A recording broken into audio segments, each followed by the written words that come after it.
In first century Israel, you would regularly see rabbis walking along the road or teaching at your village synagogue. The word rabbi means master or teacher. Rabbis were the revered teachers, not just of the Torah or the Bible of their day, but of life with God. Most of them were itinerant. They would travel from place to place to teach, and behind them would be a small group of students called talmidim. The Hebrew word talmid literally means learner, but it can also be translated student or follower. The most common translation is disciple, but a growing number of scholars argue the best word we have in the English language to capture the full meaning of the Hebrew word talmid is apprentice. The philosophy of education in the ancient world was nothing like ours in the modern West, where you go to class, sit through a lecture, and take notes for a test. It wasn't informational, it was formational. The goal wasn't just to learn about something, but to become someone.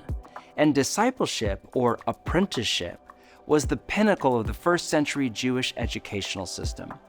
Jewish kids started school around 5 years old at the Beit Sefer, or the House of the Book, which was the equivalent of elementary school.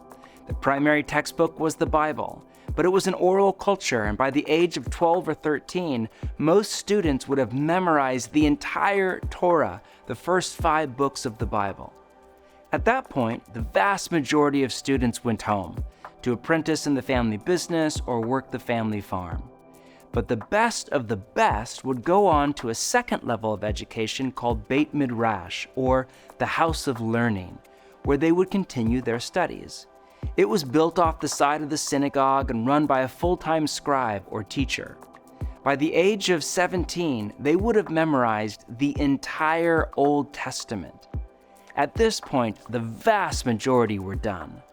But the best of the best of the best would go on to apprentice under a rabbi. Let's say you were one of the lucky few who became an apprentice to a rabbi. From that point on, your entire life was organized around 3 driving goals. First, to be with your rabbi. You would leave your family and your village and follow your rabbi 24/7. Apprenticeship was deeply relational. You would walk behind your rabbi on the road, eat every meal with them, keep Sabbath together, be with them all day long. Secondly, to become like your rabbi. The heart and soul of apprenticeship was to be with your rabbi for the purpose of becoming like your rabbi.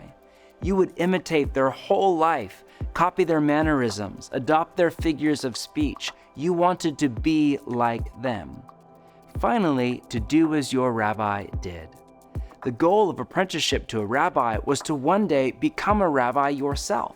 And if you made it through the long process of apprenticeship, then when your rabbi felt you were ready, he would turn to you and say something like, "Okay, I think it's time. Go and make disciples." This was what it meant to be a disciple. And this is still what it means to be a disciple.